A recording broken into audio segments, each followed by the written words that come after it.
I'm going to create tremendous jobs. And we're bringing GDP from really 1%, which is what it is now, and if she got in, it'll be less than zero.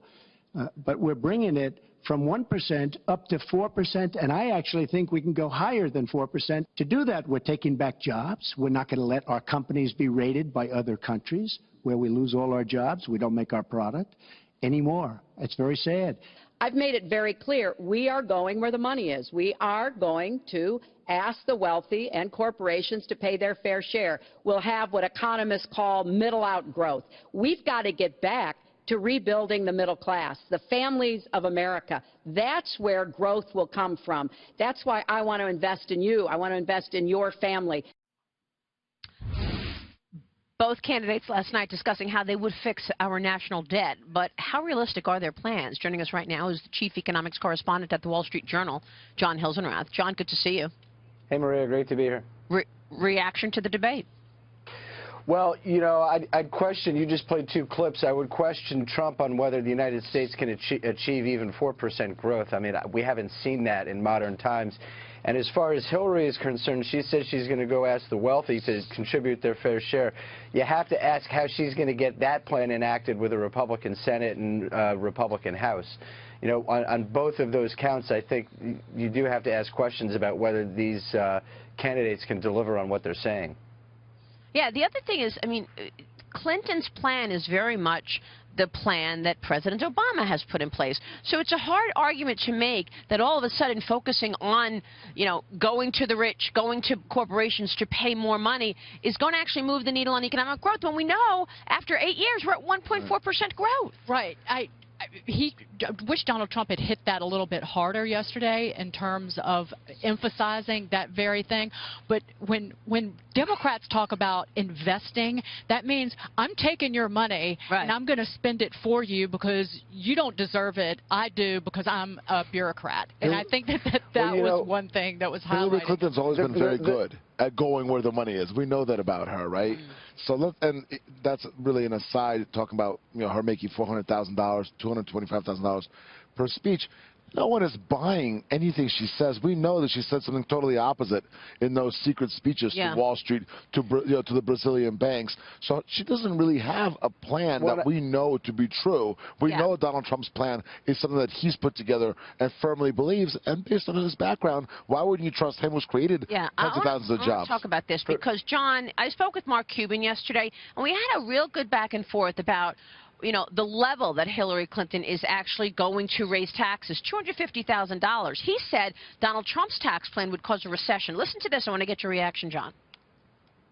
For guys like me, I'm going to pay more, and I'm fine with that.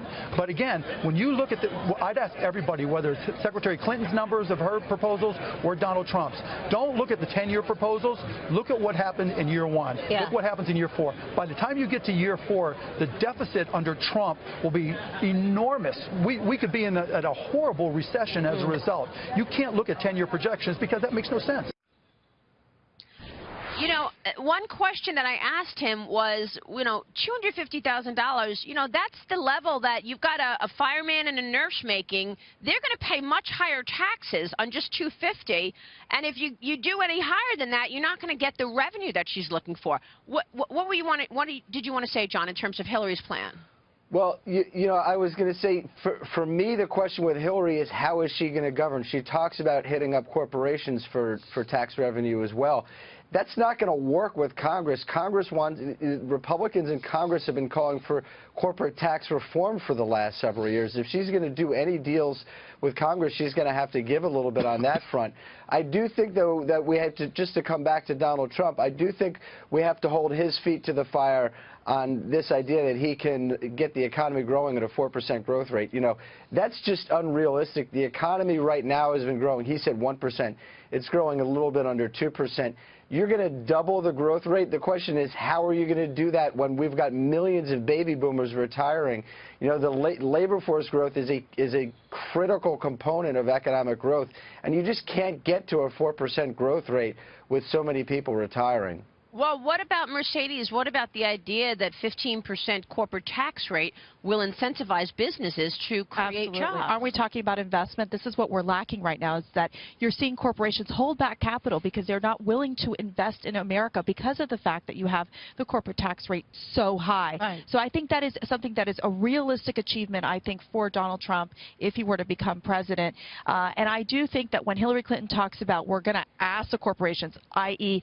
force the corporations and the wealthy to pay for them, I mean, what you're talking about, she is going to create an even more bloated government where you got to pay for free college for families, where you're talking about more infrastructure spending. The list goes on and on. And while she's trying to appeal to the Bernie Sanders supporters, it really, from an economic standpoint, doesn't make sense, and it actually impacts negatively the GDP.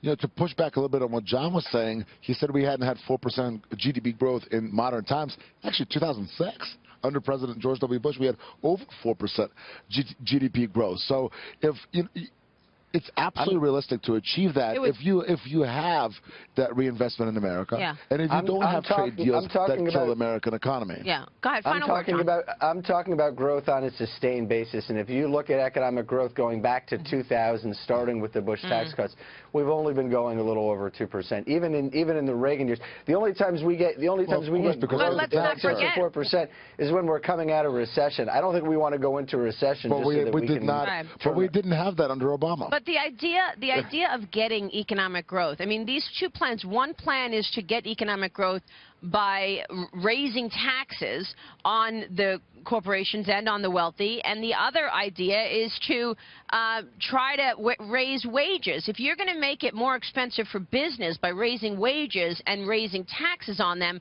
what would incentivize them to create jobs, John? So, I mean, how do you get there from Hillary's standpoint? Real quick. Well, I mean, she's not saying we're going to get 4% growth, but I think there's a stark contrast between Hillary and Donald in terms of what they want to do on taxes. There's no question about that.